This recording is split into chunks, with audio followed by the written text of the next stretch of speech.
What has happened is a big issue for me. I have told the Inspector General of Police, and he has understood that if I don't see him deal with this, what will come will come. We have the very latest as the minority leader tonight announces that Parliament will be engaging in a public push to get support to enhance security for members of Parliament. It is not asking for too much if we say that MPs' personal protection be elevated and enhanced for purpose of securing our lives.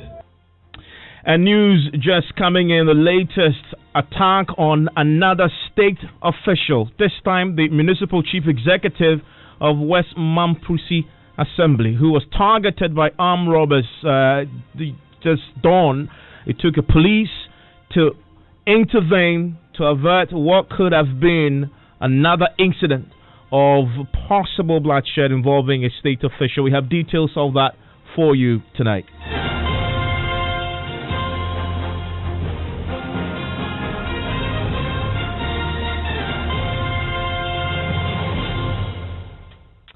And top story, as always, brought to you by Gasim Cement, the nation's builder, and Vodafone. The future is exciting ready. Today, the President, the Speaker of Parliament, and a host of top-ranking officials from the House, including the minority leader and the majority leaders, have visited the a Fantiman constituency today, all to commiserate with the falling Member of Parliament. There have been an outpouring of grief, but also strong words of warning. One from the President targeted at the IGP, whose job is tonight appears to be on the line. We'll be going to the constituency shortly, as this is pretty much unfolding with the minority leader now also disclosing that the Speaker and the House now has agreed to launch a public charm offensive to get public support so they can have enhanced protection for members of Parliament in the wake of the murder last Friday. I want to go to my colleague Kojo Nyako, who has been following this for us. Joins us on the telephone line right now. Kojo, thank you for joining us. The Speaker of Parliament finished talking in the House of the slain Fantiman MP a short while ago, but it's the President's speech that has got a lot of talking in the last few minutes as well. Tell us what he's been saying when he went, particularly his what appears to be a warning to the IGP. Well, so the President was here in the afternoon and says that the presidency stands or shares the grief with the family members. The wife has been here, as well as the two children, plus the mother of the slain MP. The President has been charging the IGP to do something at all costs, find the perpetrators of this crime.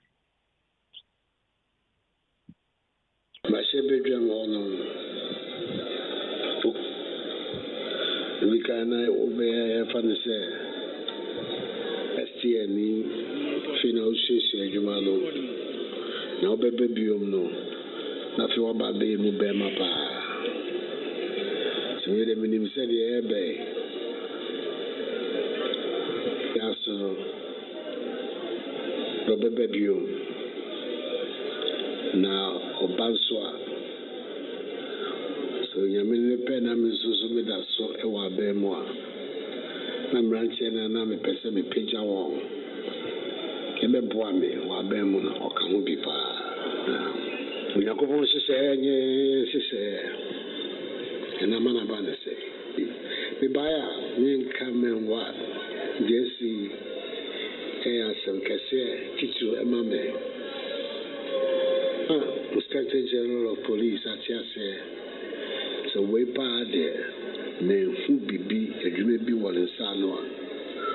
Well, the Beba, a Quembia so, the Pamponifoa, 1 year, the Bonnie say no. Say Quembia so, and Brandon Woody. Biaso, and Brandon and Woody. And you know, I know there, and you know the better more rare. the more Musa Atoy, into baby. So that's the president speaking a short while ago. Let me just break down for you what you just heard him say in Chi. He says, God's plan is not our plan. That is what has led to this. My presence here, I won't say much. What has happened is a big issue for me. I have told the Inspector General of Police, and he has understood that if I don't see him deal with this, what will come will come. We could say what will happen will happen. By all means, the evil people who did this must be brought to book. By all means, the law will have to deal with them, is what he said there. But Kojo is still with me. Kojo, he also indicated in that clip we played that apparently the MP who was just murdered was one of those individuals that he had penned down for a position in his government if he wins elections. Yeah, he said that the MP has impressed him so much, and so he had some very good plans for the Member of Parliament, and he was planning an elevation for him. He says that we do not know. In fact, he did not state categorically whether it was a deputy ministerial position or a ministerial position, but that was what the president indicated, that there were some bigger plans for this Member of Parliament. I wonder how that was received by the gathering when that was said.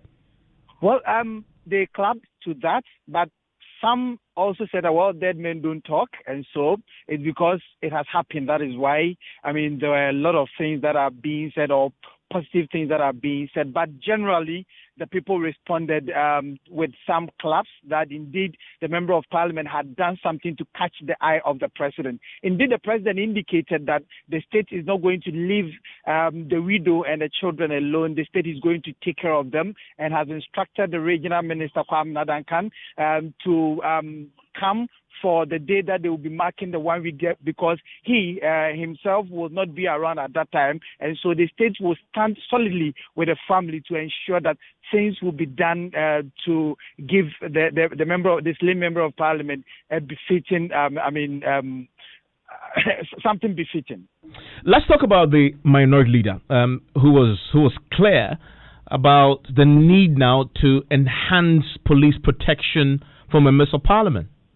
Well, he says that he agrees that the general security of the country is of paramount interest to everybody, and Parliament will be pushing to ensure that proper policing would be done, to ensure that all of us who are in Ghana would be protected adequately. But particularly, it will not be out of place for them to push for some security enhancement for members of Parliament.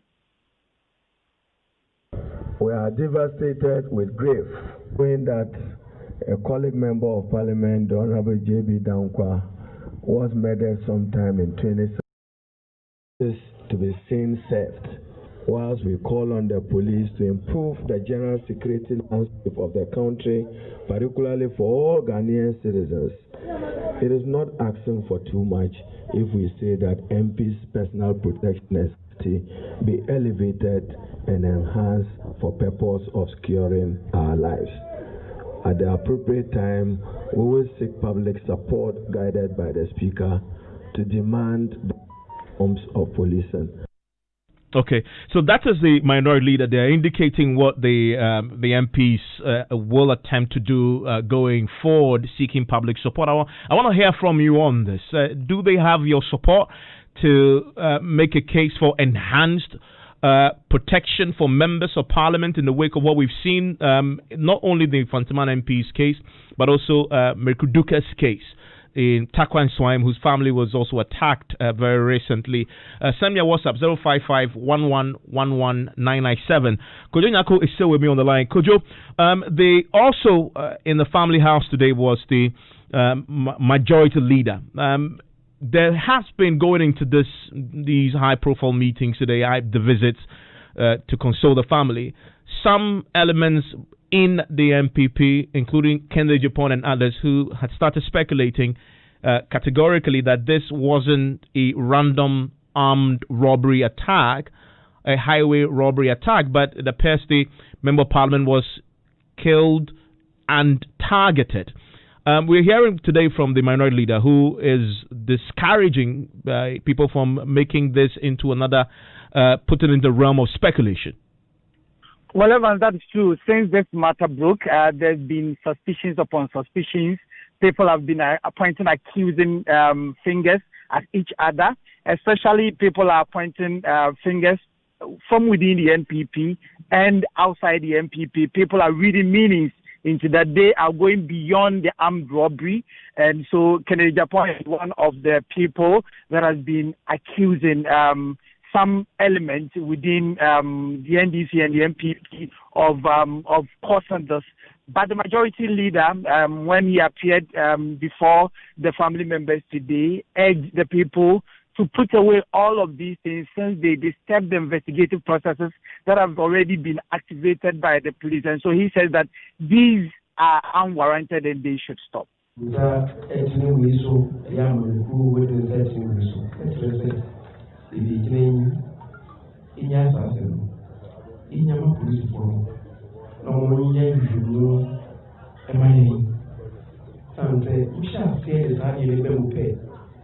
Na poti fono ejumano ne yi no mo se ni bi aye mi esura ka onu bi enya wonu mo ye asem ni hu se ni tie pa na aboyen amenya asem ko mi be ye hu into so se ni bi aye na mi on kam ni So that is Chairman Sabunsu, the minority leader, asking everybody else to stop speculating and allow the police to do its work. He says there in that sound he heard that if you start speculating, instead of pointing fingers at other people, it makes the work of the police difficult, makes it hard for them to actually solve the murder, and he's encouraging people to simply stop and allow the police to do their work.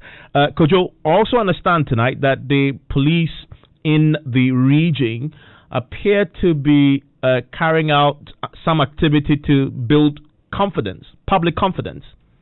Well, Evans, yes, rightly so. The police here in the central region, they are embarking on activity. They are stepping up their game, especially on that particular stretch that this incident happened. This particular stretch, Motrabo, bumpy, dusty, has, brought about a lot of armed robbery cases, and so the police, they are asking the public to volunteer information, and that is why tonight they have increased their patrol, and they are ensuring that there will be some patrol team on that particular stretch to ensure that all of these activities of these criminals are nipped in the bud. Kojo, thank you very much.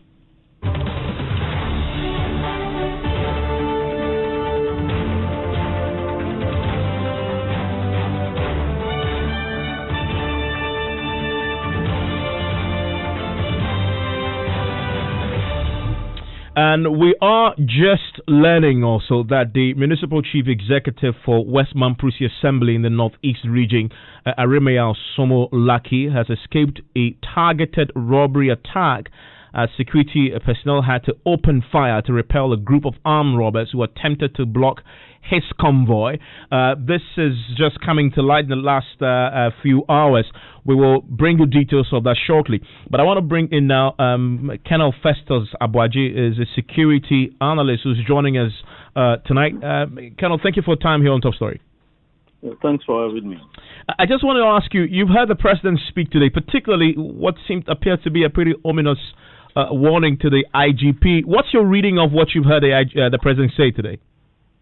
Well, first of all, I don't want to believe that the president would publicly warn the IGP if warning is the correct translation of the Akan Ubo Obikoko. I think what the president said amounts to a bit of pressure politics. It also serves as some kind of public relations, angle to try and assure the public in different constituencies that the IGP is going to do whatever is necessary. But the call was for the IGP to dig into the reserve of his own professional resources and the reserve of the police resources. And that is where my concern is. that what resources does the police have? This is work that needs to be done by detectives, for instance. So how many detectives do we have, hands-on, to try and resolve the unresolved murders that, you've referred to from about 2016 or 2014?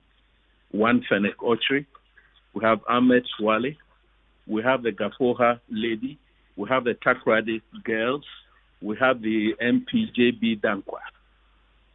The fact that the police has not been able to resolve these murders, sometimes speaks to the issue that they don't have adequate resources, not necessarily in terms of training, but in terms of whether they have sufficient numbers of detectives where their services will be required to try and detect and prevent crime in the first instance.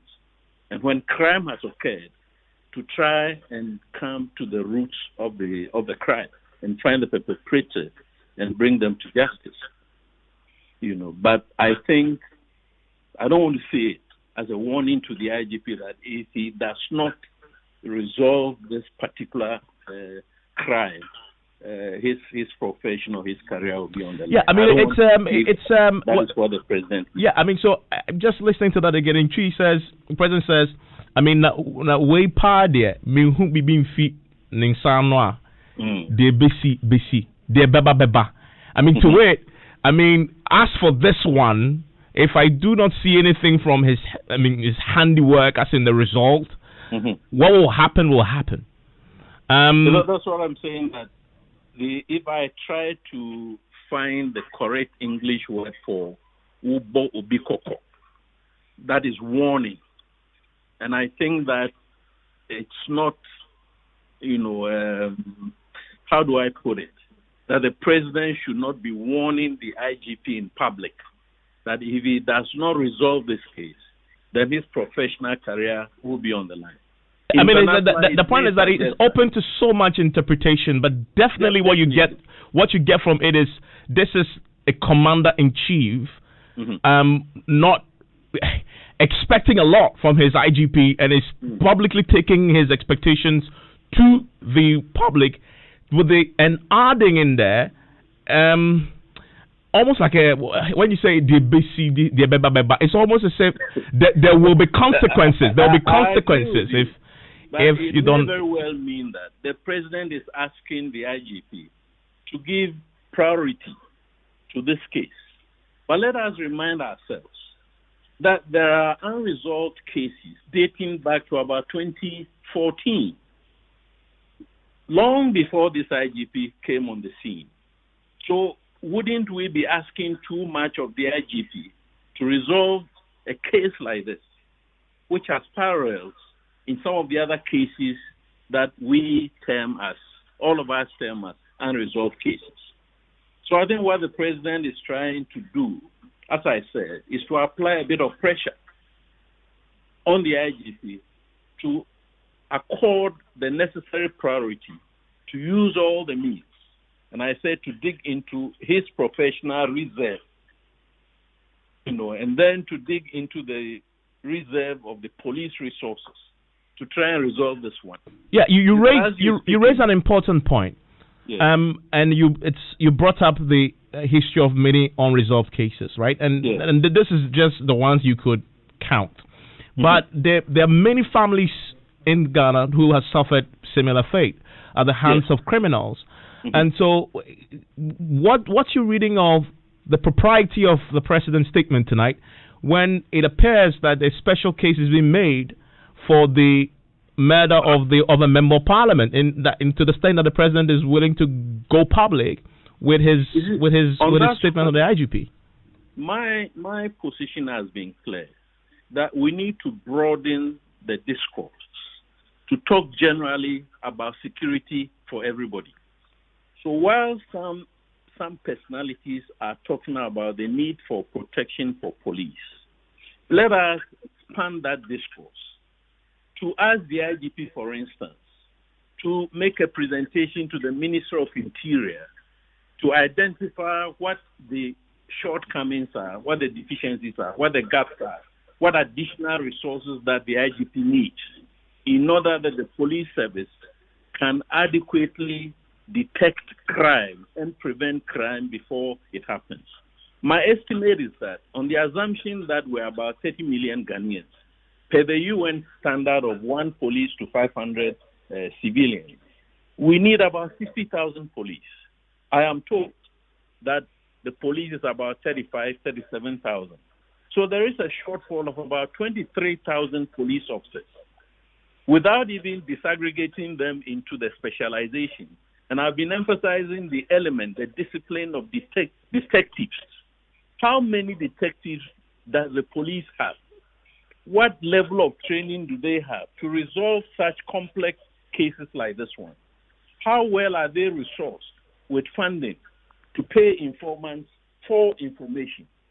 So it is not as simple as calling on the IGP to do something that he hasn't got the resources to do, which is why I'm saying that the question boils down to resources.